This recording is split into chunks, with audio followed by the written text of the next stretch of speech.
Okay, let's just cut straight to the chase for this explainer. From the crazy headlines dominating your social media feeds to the supposed passive income dreams we're all being sold right now, the financial landscape is completely drowning in sensationalism. So today, we're going to break it all down using the only thing that actually matters, the underlying data.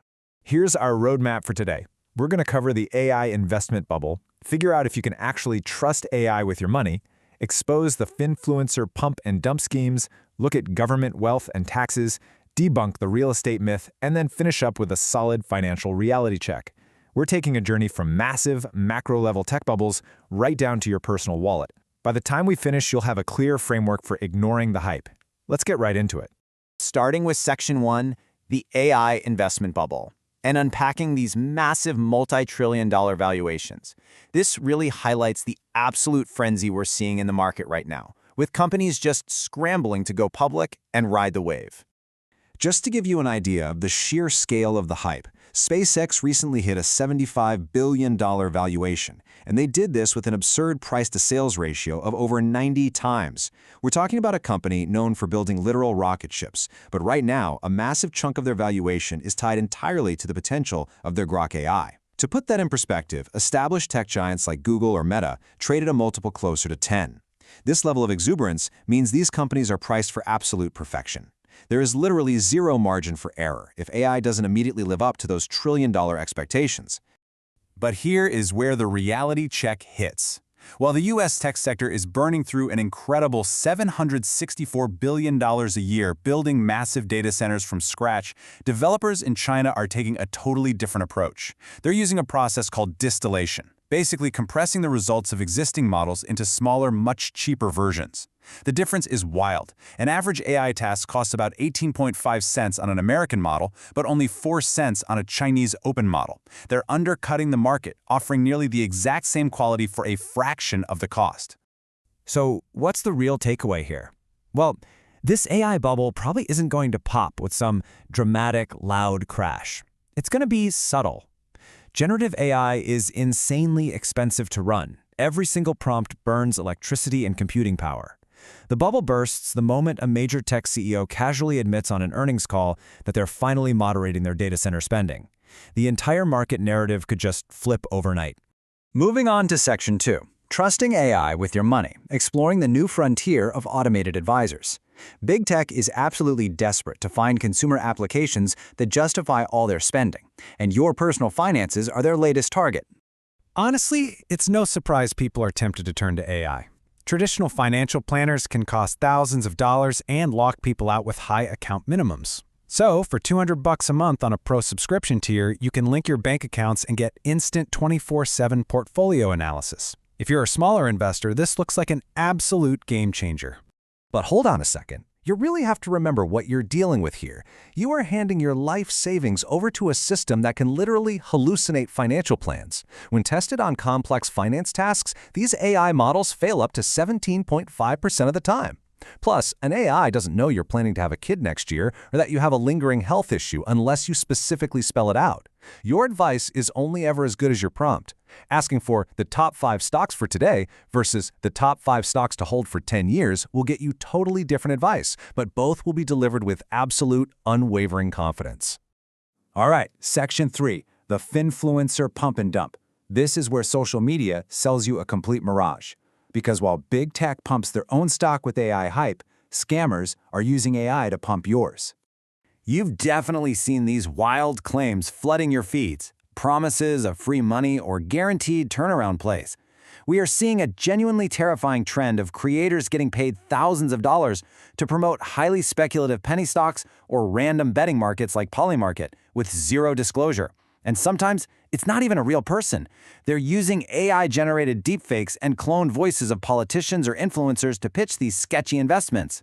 And the data proves exactly how dangerous this is. When these stocks get promoted, they see an average initial spike of nearly 8% on the very first day. But then, the promoters quietly cash out.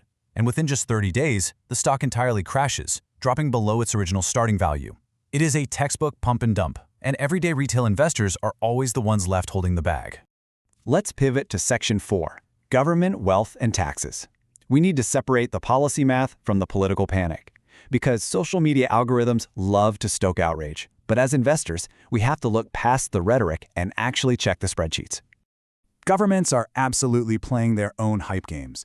For instance, Canada is rolling out a massive $25 billion strong fund aimed at infrastructure, and they're allowing everyday retail investors to join in. Sounds like a great way to build a nation, right? But you have to look at government execution risks. Take the Trans Mountain Pipeline. It was supposed to cost a few billion, and it skyrocketed to over $34 billion. So tying your personal savings to highly political, massive infrastructure projects requires some serious caution. And then there's the flip side. Taxes, specifically the heavily sensationalized Canadian departure tax. Let's break this down.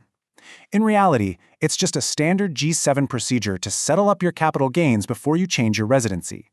When you sever your ties and leave the country, the government basically treats your assets as if they were sold the day before you left, a concept known as a deemed disposition. Now, if you listen to online Finfluencers, they are screaming that this tax will literally confiscate 55 to 65% of everything you own when you move. It's a terrifying headline. It gets a ton of engagement. But it is completely, 100% mathematically false. Here is the actual math. The tax applies strictly to your profit, not the total value of your asset. And that profit is discounted to half of your marginal income tax rate.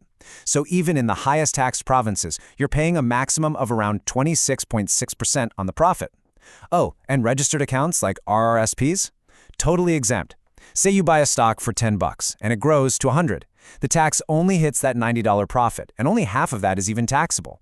The government isn't stealing half your money, they're just collecting the standard capital gains tax you would have eventually paid anyway, just making sure you don't skip town and leave them with the bill. Okay, Section 5, the real estate myth. Let's uncover the hidden costs of the passive income dream. This is a massive area of financial hype that plagues so many everyday investors. For the last decade, we've all been told that buying rental properties is the ultimate cheat code to early retirement. And sure, on a spreadsheet it looks incredible. But those spreadsheets conveniently leave out the harsh reality. Aggressive rent control caps, skyrocketing insurance premiums, and endless, incredibly expensive repairs. You might have years where everything is perfectly fine, and then suddenly, a tenant's ice maker breaks and a plumber hits you with an $800 bill to fix a fridge that is barely worth $400. And if you're in an area with strict rent control, a single missed year of rent increases compounds, permanently devaluing your property. When you strip away all that hype and you actually deduct the repairs, the vacancies, and the sheer hassle factor, your actual cash return on a rental property often hovers right around 4 to 5%. You know what else gives you that right now? A totally stress-free treasury bill. And let's not forget the IRS waiting for you at the end. When you sell, the government hits you with a 25% depreciation recapture tax on all those wonderful deductions you claimed over the years. You're basically taking on a part-time job in property maintenance for a return you could get by simply clicking a button in a brokerage account. Finally, Section 6, your financial reality check. Let's look at some actionable steps for the modern investor. We've covered a massive amount of ground today, so let's distill all of this into a grounded, totally BS-free strategy for your own wallet. Navigating today's landscape means actively defending yourself. If you follow these 3 practical steps, you will instantly protect yourself from the vast majority of scams out there. Number 1, verify disclosures deep in those YouTube descriptions, and absolutely never buy zero-revenue stocks based on a social media tip. Number 2, if you use AI, fact-check the outputs and learn how to feed it proper context about your life. And number 3, always crunch the true tax and maintenance math yourself before making emotional moves based on a scary headline. I really want to leave you with this final thought today. In a world that is practically engineered to sell you a panic or a pump-and-dump scheme, sitting down and doing the boring math is your absolute greatest superpower. Don't be the exit liquidity for an influencer. Stick to the data, stay relentlessly curious, and focus on the reality, not the hype. Thanks so much for joining me for this explainer, and I will catch you in the next one.